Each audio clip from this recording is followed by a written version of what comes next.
पाक ऑक्यूपाई कश्मीर आपने दिया था, मगर लेने का काम भारतीय जनता पार्टी की सरकार ही करेगी और कोई नहीं। पाकिस्तान ऑक्यूपाइड कश्मीर अगर आज नहीं लेंगे तो कब लेंगे? You've been talking of taking POK. Please take it.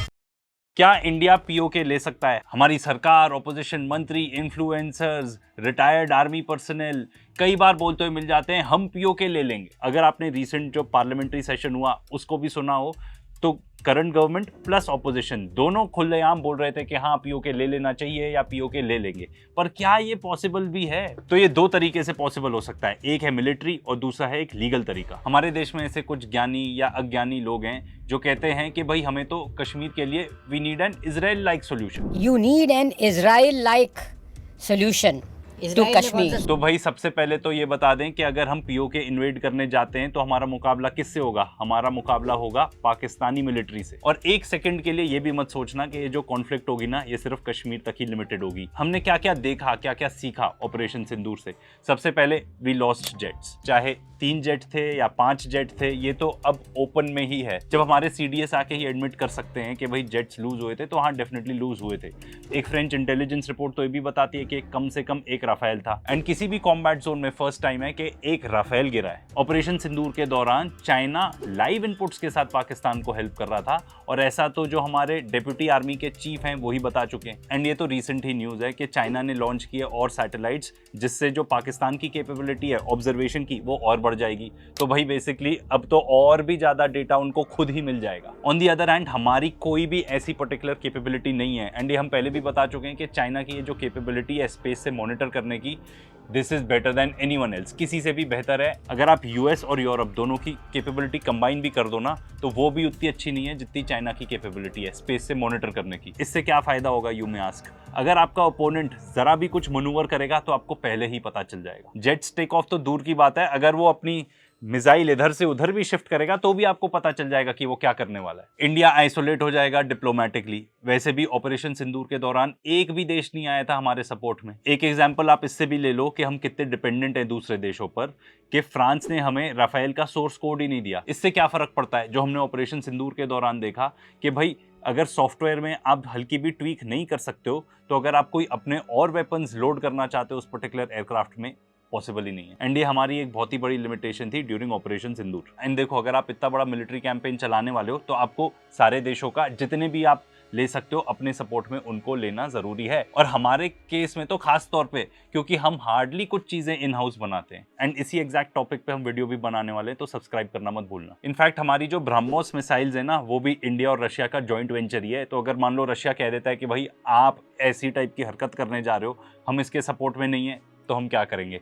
Pakistan on the other hand उसको पूरा सपोर्ट मिलेगा, क्योंकि अग्रेसर तो हम होंगे, वो थोड़ी होगा। एंड पाकिस्तान के पास है चाइना। वैसे भी China 80% of Pakistan defence equipment supply करता है, तो वो एकदम ही रिलायबल सप्लायर रहेगा for all sorts of spares या जो भी मटेरियल रिक्वायर्ड रहेगा उसके लिए। चाइना तो बहुत हेविली इन्वेस्टेड है into Pakistan. Belt and road initiative के बारे में तो सुना ही होगा। एंड अगर आप ऑपरेशन सिंदूर के बारे में बात करो तो 3 कंट्रीज थी जिन्होंने आके फुल्ली सपोर्ट किया पाकिस्तान को, Turkey, Azerbaijan end of course China. And इस चीज के बारे में तो सीडीएस जनरल चौहान ने भी वार्न किया था। इनफैक्ट उन्होंने ये बताया था कि ये पाकिस्तान, चाइना, बांग्लादेश इकट्ठे हो गए हैं तो ये इंडिया के लिए एक थ्रेट हो सकता है, या एटलीस्ट इंडिया के सिक्योरिटी इंटरेस्ट में तो नहीं है। एंड ऑफ कोर्स जब आप जाके इस टाइप का अटैक करोगे तो न्यूक्लियर का रिस्क तो है ही है। अब भाई ऑपरेशन सिंदूर के दौरान भी तो यही हुआ। अब भाई वो लोग जो भी हैं जो बोलते हैं कि भाई हम उससे नहीं डरेंगे, न्यूक्लियर की धमकी, न्यूक्लियर की धमकी।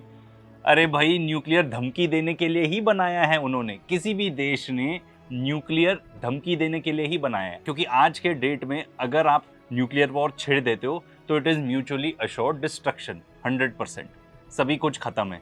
तो वो डेटरेंस के लिए ही बनाया गया है न्यूक्लियर वेपन, ठीक है ना?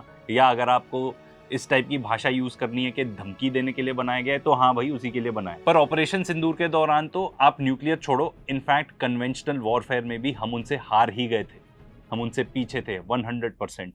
आप चाहे एग्री करना चाहो या नहीं करना चाहो। पर अगर इस टाइप का इंटरवेंशन होता है कि हम जाके पीओके ले लेंगे, तो जो वॉर होगा ना, इंडिया ने कभी ऐसा वॉर देखा ही नहीं होगा, 100% गारंटीड। इतना ब्लडी होगा, सिविलियन मिलिट्री कैजुअलिटीज इतनी ज्यादा होंगी आप सोच भी नहीं सकते। इतनी तबाही मच जाएगी। एंड ऐसा थोड़ी है सिर्फ कश्मीर के आसपास ही बम फूटेंगे। देन अगर वॉर है देन सब कुछ लेजिटिमेट है, दिल्ली पे भी बम फूट सकता है, कहीं भी बम फूट सकता है। एंड ये आपने ऑपरेशन सिंदूर के दौरान देख ही लिया होगा ना। एंड सबसे इंपॉर्टेंट बात, क्यों जीरो चांस है, zero of any military success. Certain part of PoK तो चाइना के पास ही है, तो क्या हम चाइना से भिड़ जाएंगे, वो भी एकदम हेड ऑन? हम अफोर्ड ही नहीं कर सकते भाई। चाइना एकदम अलग लेवल पे है, वो तो यूएसए को मार दे सकता है, इस लेवल पे है वो, क्योंकि वो हमसे हर चीज में आगे हैं। वो अपनी सारी चीजें खुद बनाते हैं। उनके जो फाइटर जेट्स हैं, वो उनके पास 5th जनरेशन फाइटर जेट है जो वो खुद मैन्युफैक्चर करते हैं। हमारे पास तो हम एक जेट इंजन तक खुद नहीं बना पाए।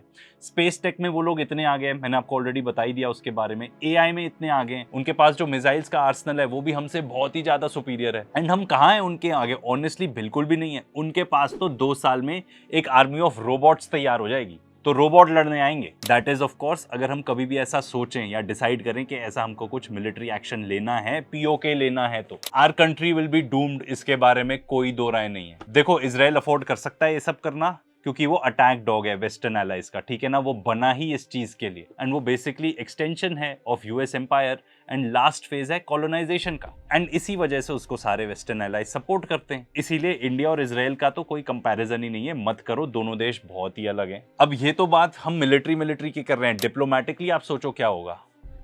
ऑपरेशन सिंदूर के दौरान तो कोई सपोर्ट नहीं करने आया, जबकि हमारा तो स्टांस यही था। अगर आप पार्लियामेंट्री सेशन सुनोगे तो वो बताते हैं हमारा स्टांस सिर्फ ये था, हमारे पॉलिटिशियंस बता रहे हैं खुद, कि जब हमने जाके उनके पर्टिकुलर साइट्स को टारगेट किया, उसके बाद हमने पाकिस्तान को फोन कॉल करके बोला बस वी आर डन, हम आगे नहीं प्रोसीड करना चाहते इससे।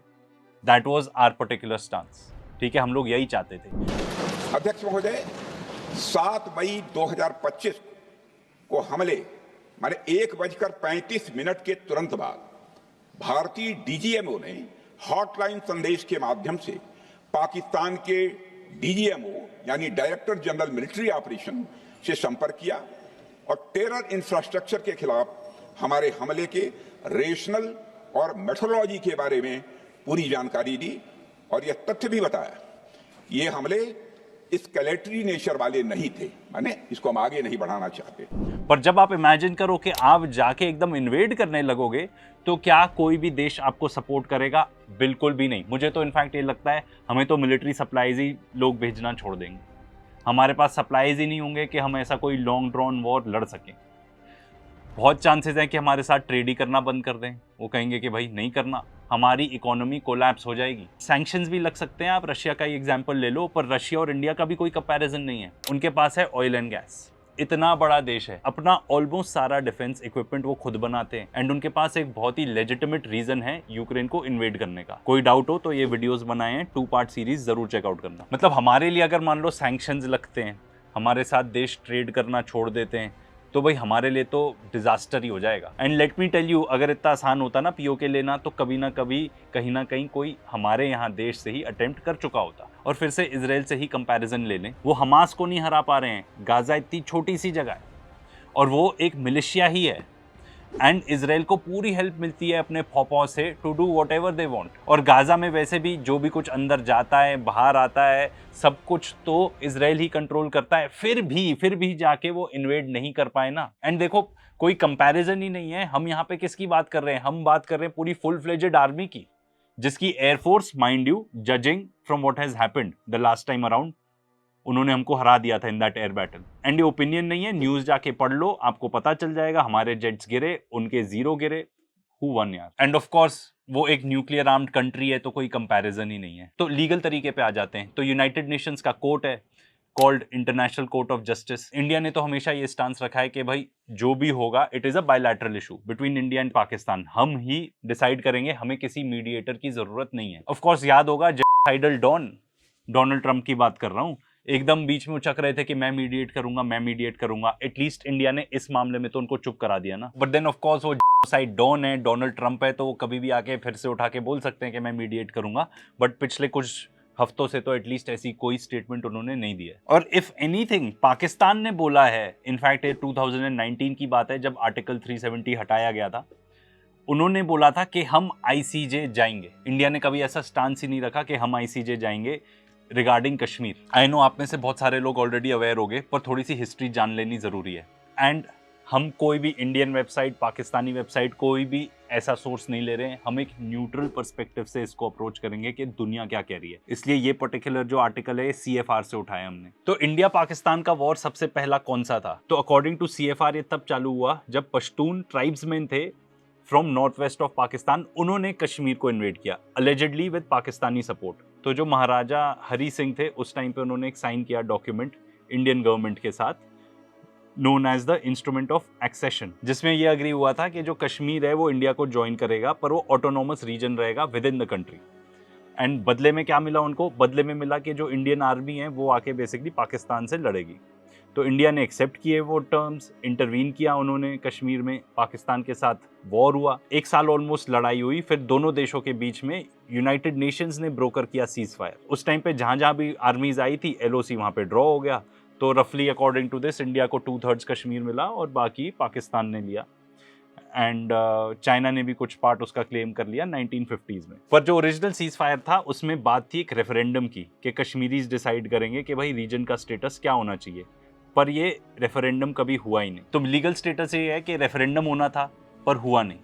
उसके बाद कहीं भी किसी भी कोर्ट में इसकी कोई भी प्रोसीडिंग्स नहीं चली है। एंड इंडिया ऑफ कोर्स चाहेगा कि वो वैसा ही रहे, क्योंकि कोर्ट्स में कुछ भी हो सकता है। एंड जब हम बात कर रहे हैं इंटरनेशनल कोर्ट्स की, सेटिंग वेटिंग इधर ना थोड़ा मुश्किल हो जाता है। अगर इंडिया या फिर फॉर दैट मैटर पाकिस्तान, दोनों में से किसी को भी लगता है कि भाई ये तो ब्लैक एंड व्हाइट मैटर है, हम आराम से जीतेंगे ये पर्टिकुलर केस, रेस्ट अशोर्ड दोनों में से कोई भी चले जाता है ICJ। पर ये बात इतनी सेंसिटिव है कि अगर आप इमेजिन करो, मैं देश की नहीं बात कर रहा हूँ यहाँ पे, बिल्कुल भी नहीं, मैं बात कर रहा हूँ लीडर्स की, कि अगर कोई भी लीडर ये डिसाइड करता है कि हाँ हमको जाना है और फिर वो जाते हैं ICJ में, केस हारते हैं, तो इतनी थू थू हो जाएगी कि पॉलिटिकल करियर तो खत्म हो ही जाएगा, शायद जान पे भी आ जाए। मे बी यही एक वजह है कि दोनों में से कोई भी नहीं गया है। पाकिस्तान ने भी बोला था 2019 में हम जाएंगे ICJ, पर क्या वो गए?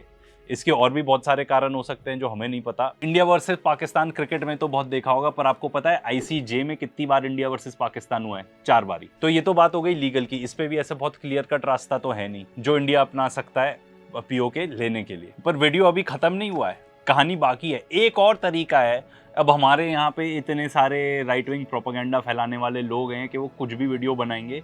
तो एक और वीडियो बनी हुई है अबाउट बल्कनाइजेशन ऑफ पाकिस्तान, मतलब पाकिस्तान को 4-5 टुकड़ों में बांट दो। ये कहाँ से बुद्धि लेके आ रहे हो यार तुम लोग? ये हैं कुछ ज्यादा ही इजराइल को फॉलो करने लग गए हो क्या, या अमेरिका को फॉलो करने लग गए हो? ये CIA वगैरह ये सब दुनिया में टेरर फैलाने का काम करते हैं। हमारे देश को ये सब काम नहीं करना चाहिए, इससे कोई फायदा भी नहीं होगा। इस थ्योरी को भी थोड़ा ब्रेक डाउन करते हैं। सबसे पहले तो I don't need to tell you कि जिस बंदे ने ये बनाई है ना, इसको कोई आइडिया ही नहीं है पाकिस्तान के बारे में। आई एम नॉट क्लेमिंग कि मैं भी कोई एक्सपर्ट हूं, पर आप इसी चीज से अंदाजा लगा लो कि जब ऑपरेशन सिंदूर हुआ था, पूरा जो देश है they were behind the army and the government. तो अगर कुछ भी ऐसा कॉन्फ्लिक्ट होगा तो क्लियरली सब एकदम एकजुट हो जाएंगे कि भाई हिंदुस्तान आ रहा है, हमें मारने आ रहा है हिंदुस्तान, हम सबको इकट्ठे रहना है। और यही तो हुआ। हमारी मीडिया चिल्लाती रही, झूठ बोलती रही, वो तो उनका काम ही है कि जनरल आसिम मुनीर अपना भाग गए, ये हो गया वो हो गया। एक हमारे एक्स डिप्लोमेट, देश के एक्स डिप्लोमेट, इनकी दीपक वोरा की शक्ल दिखाओ भाई, ये भी कह रहे थे कि भाई ऐसी खबर आई है कि वो US में या बेल्जियम में कहीं घूम रहे हैं, general Asim Munir. I believe that mad Mullah Munir, the so-called army chief, he's fled the country. And I'm not saying this. Some of my American friends have said they've seen a chap looking like him wearing a golf cap walking around somewhere in the United States, New Jersey or somewhere else. They feel that he has run away. हुआ क्या? एकदम उल्टा, बन गए field marshal. ठीक है, Trump के साथ लंच भी कराए। इसलिए मुझे नहीं लगता ऐसा कुछ भी पॉसिबल है। अगर आप कोई भी जाके ऐसा अटैक करोगे तो आप उस देश को और स्ट्रॉन्ग ही बना रहे हो, उस देश को और आप इंसेंटिव दे रहे हो कि वो अपने आर्मी के पीछे आ जाए या गवर्नमेंट के पीछे आ जाए। एंड मेरा पर्सनल ओपिनियन तो ये है कि इंडिया को ऐसा कुछ करने का सोचना भी नहीं चाहिए। कितना पैसा खर्च होगा इस चीज़ में? हमको यूनाइटेड स्टेट्स ऑफ अमेरिका है नहीं कि हम छापते जाएं, डॉलर छापते जाएं, ठीक है ना। हमको वो पैसा अपने देश में स्पेंड करने की जरूरत है। एजुकेशन का क्या हाल है हमारे देश में, वो इस पर्टिकुलर वीडियो में चेकआउट कर लेना। हम कोई अमेरिका नहीं है, ना हमारे पास उस टाइप की पावर है जो अमेरिका के पास है कि हम जाके किसी भी देश में कू ऑर्गेनाइज करा पाए। And I am not being at all disrespectful towards raw और एनीथिंग, क्योंकि हमारे देश का ये पर्टिकुलर काम है नहीं। तो ये सब टाइप की थ्योरी मत दो, ठीक है ना। और आपको क्या लगता है पाकिस्तान शांत बैठा रहेगा? हमारे पास रॉ है तो उनके पास ISI है। उनके पास चाइना का भी सपोर्ट है। अगर आप इस टाइप की हरकत करते हो, डिस्टेबलाइज करने की कोशिश करते हो एक देश को, तो they will retaliate in kind, वो भी सेम चीज आपके साथ करेंगे। एंड उनके पास सपोर्ट रहेगा चाइना का, तो वो हर टाइप की चीज कर सकते हैं, टेररिस्ट अटैक कर सकते हैं। कितने कितने स्लीपर सेल है हमारे यहाँ पे, हमें नहीं पता, ठीक है ना। पहलगाम का एग्जाम्पल ले लो, टेररिस्ट आए, आराम से उन्होंने अपनी डीड की, जो उनको करना था, निकल भी गए, ठीक है। साइबर वॉरफेयर हो सकता है, प्रोपेगेंडा फैला सकते हैं, फेक न्यूज का भरमार हो जाएगा, पर हमको क्या फर्क पड़ता है उससे, हमारे यहाँ तो ऑलरेडी मीडिया है ना। हमारे यहाँ लॉ एंड ऑर्डर की स्थिति देख लो, क्या हाल है। एक फेक एम्बेसी बनती है तो सालों सालों चलती रहती है, वो हमको पता भी नहीं चलता कि एक फेक एम्बेसी खुली हुई है, जो एक फेक देश के नाम भी फेक है पूरे, ठीक है ना। फेक थाना खुला रहता है next to an actual police thana, जो महीनों तक चलता है। हमारे यहाँ पे ये सिंपल चीजें इतने टाइम तक चलती रहती हैं। लॉ एंड ऑर्डर के ये हाल है, धुआंधार टेररिस्ट अटैक इधर उधर होंगे, तो क्या ये लोग हैंडल कर पाएंगे? आप कोई भी देश ऐसा ले लो जिसमें अनस्टेबल हो स्थिति, जगह जगह टेररिस्ट अटैक हो रहे हैं, economy will take a hit. कोई भी कंपनी आके यहाँ इन्वेस्ट नहीं करना चाहेगी अगर देश इतना अनस्टेबल है। तो अगर आप उनको डिस्टेबलाइज करोगे तो वो भी आपके साथ सेम ही चीज करेंगे। एंड जहां तक फेक न्यूज और प्रोपेगेंडा की बात है, तो हमारी मीडिया और इन्फ्लुएंसर तो ऑलरेडी काम करती है ना, उनका ऑलरेडी कम्युनल रिफ्ट पैदा करने में नंबर 1 है हमारे इन्फ्लुएंसर्स और हमारी मीडिया। तो आईएसआई का जॉब तो आपने ऑलरेडी बहुत आसान कर दिया। चलो एकदम ही हाइपोथेटिकल बात कर लें, एंड ये जो बल्कनाइजेशन वाली थ्योरी है, अगर वो सच भी हो जाती है तो क्या वो हमारे इंटरेस्ट में है? क्या आपको लगता है इससे टेररिज्म कम होगा? आपको जिन जिन लोग को लगता है कि पाकिस्तान से यहाँ पे टेररिस्ट आते हैं, और भी ज्यादा बढ़ जाएंगे ये, क्योंकि एकदम कोई अनस्टेबल स्थिति होगी ऐसी एक देश में जहां पे इस तरीके से एकदम टूट फूट जाए देश, ठीक है। आपको क्या लगता है जिहादी कम होंगे, जिहादी बढ़ेंगे? तो ये जितनी भी इस टाइप की थ्योरी है ना कि वहां पे उनको तोड़ मरोड़ देंगे, एंड ये जो इजराइल लाइक सोच है ना, इससे देश और दुनिया अनसिक्योर होती है, ज्यादा सिक्योर नहीं होती। देखो, हमारा मोटिव ये बिल्कुल नहीं था कि हम कुछ सोल्यूशन दे पाए, हम कोई भी नहीं है इस प्रॉब्लम का सोल्यूशन देने वाले। तो कंक्लूड करने के लिए, जो कोई भी इस टाइप की स्टेटमेंट दे रहा है ना, and in a particular position of power also, they know it is not possible. ये तो बस जोश लाने के लिए अच्छा है, बोलने के लिए अच्छा लगता होगा, मे बी आपको एक फेक सेंस ऑफ प्राइड या एक फेक सेंस ऑफ सिक्योरिटी या एक फेक सेंस ऑफ पावर देने के लिए बहुत अच्छा है ये, पर जो अभी के हालात हैं उनको देखते हुए, एनालाइज करते हुए, इसकी पॉसिबिलिटीज ना के बराबर ही है।